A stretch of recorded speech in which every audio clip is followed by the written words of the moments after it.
Os dados por si só falam, né? Como você diz, é um assunto contemporâneo. Na verdade, o assunto não é contemporâneo, a forma de abordagem, sim. Porque a violência contra a mulher, ela ultrapassa, se você pegar desde a história da humanidade, ela se agrava em todos os povos, em todos os momentos. E o que tem mudado é a forma de enxergar, de ver, de compreensão, sobretudo do poder público, que traz para a esfera pública um assunto que ficava somente na esfera privada. Exato, E isso exato. mudou. Né? Uhum. Esse talvez seja esse momento contemporâneo, sim. É necessário um órgão? É. Tanto é que o governo federal também o tem, né? E outros organismos, não só no Brasil, o tem, porque a gravidade, porque a violência afeta o PIB, afeta uma série de fatores, né, na administração, e isso avilta os direitos humanos das mulheres.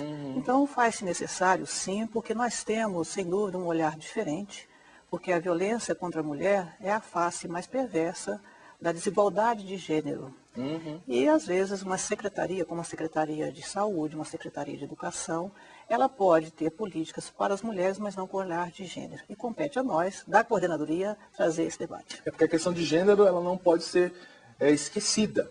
Né? Não é só a questão de ser humano, mas o ser humano feminino. Sim, homens e mulheres. Nós temos dever de se olhar todo o contexto e observar as construções sociais. Porque, na verdade, um homem não nasce violento.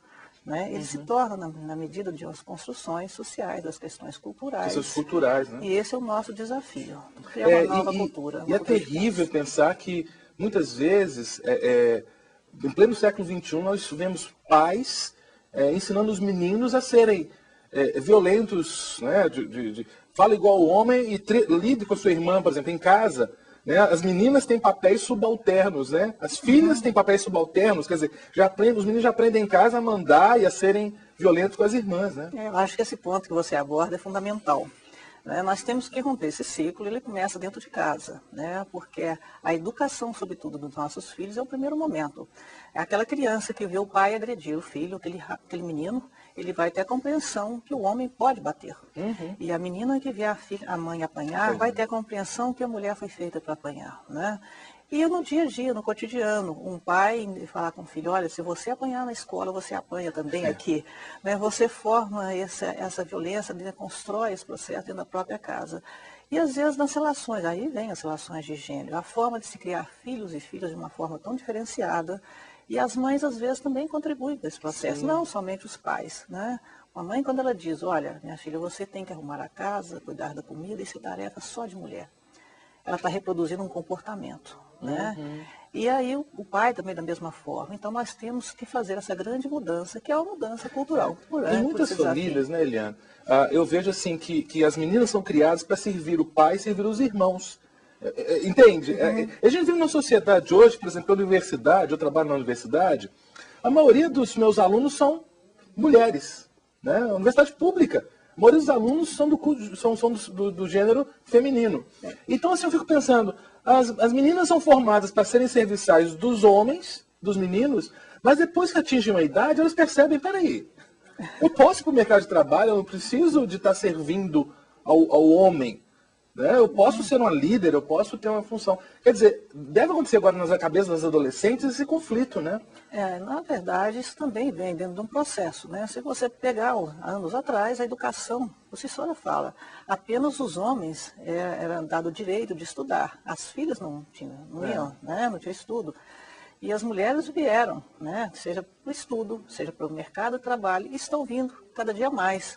Tanto é que mais de um terço das famílias brasileiras já são chefiadas somente por mulheres.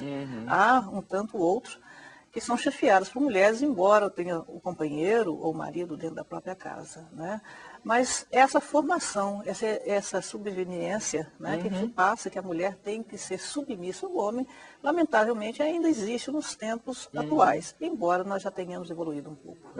E pensando no aspecto de escolarização, será que o aumento da escolarização feminina tem levado, tem tido como consequência o aumento dessas denúncias da violência doméstica? Ou vocês não percebem uma correlação? Isso tem sim um ponto. Né? As mulheres, quando mais escolarizadas, mais informadas, elas se sentem mais empoderadas a buscar um apoio a fazer uma denúncia, né? Obviamente, paralelamente a isso, nós temos que ter uma melhor condição para se denunciar. Ah, sim. Né? O poder público tem a obrigação de criar mecanismos para que essa mulher se sinta fortalecida, segura, amparada, né, das várias formas de prestação de serviço. E tem marido que fala, se você me denunciar, você vou dar ultimato, né? E ela fica... Essa é uma prática comum, né, da ameaça, né, não só de matá-la, de matar os filhos. As crianças, né, e às vezes a mulher filhos. nem por preservação da própria vida, mas por medo dos filhos a quem ela tanto ama, ela se cala, né? Até pelas estatísticas, uma mulher, lamentavelmente, ela não busca ajuda, às vezes, no primeiro momento da violência, sobretudo da violência física. A violência psicológica, às vezes, ela passa anos a fio, às vezes nem tem percepção que está no processo de violência psicológica.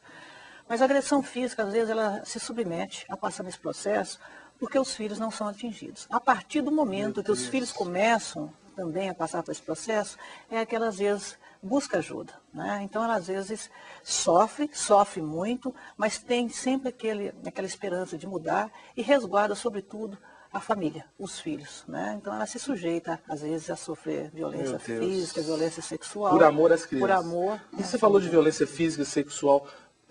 Quais são os tipos de violência mais comuns que vocês... na secretaria, o termo que eu uso? Na coordenadoria. Vocês na coordenadoria têm feito pesquisas, com certeza. Quais os tipos de violência contra a mulher têm sido mais comuns? A violência, eu vou falar da violência psicológica porque ela é muito comum, mas a vítima nem sempre tem percepção. Né? Uma mulher, às vezes, por anos a fio, ela sofre xingamentos, ela ouve xingamentos, o companheiro, o marido desmerece o corpo, desmerece o empenho sexual, desmerece a comida, isso de uma forma habitual, rotineira, né? Isso acaba por prejudicar a autoestima. Esse processo é muito cruel, porque isso, aí no que você faça, o exame de corpo de delito, não vai aparecer porque é psicológico. Mas as marcas estão lá. Mas a ameaça, sem dúvida alguma, e a violência física, ela desponta, né, nas estatísticas, porque é o momento que a mulher busca ajuda. Né? Às vezes, esse processo de violência psicológica, violência moral e a própria violência patrimonial, nesse momento ela não busca ajuda, então não tem como nós buscamos. Não... O que seria? A patrimonial, hoje, inclusive pela própria edição da Lei 11.340, Lei Maria da Penha, né? Caracteriza, por exemplo, você danificar, é muito comum às vezes os casais, quando já estão num processo, nesse processo de já estar deteriorada a relação, o companheiro começa a vender os pertences, né? Colocar em nome de terceiros, obrigar as mulheres a assinarem documentos, né? A questão da tese até do próprio crédito, ela às vezes tem um crédito, ele usa o crédito dela, o nome, né? Endivida e depois vai embora. Então, esse processo de violência, a própria inadimplência e a compensão alimentícia é uma violência patrimonial, se a gente, né?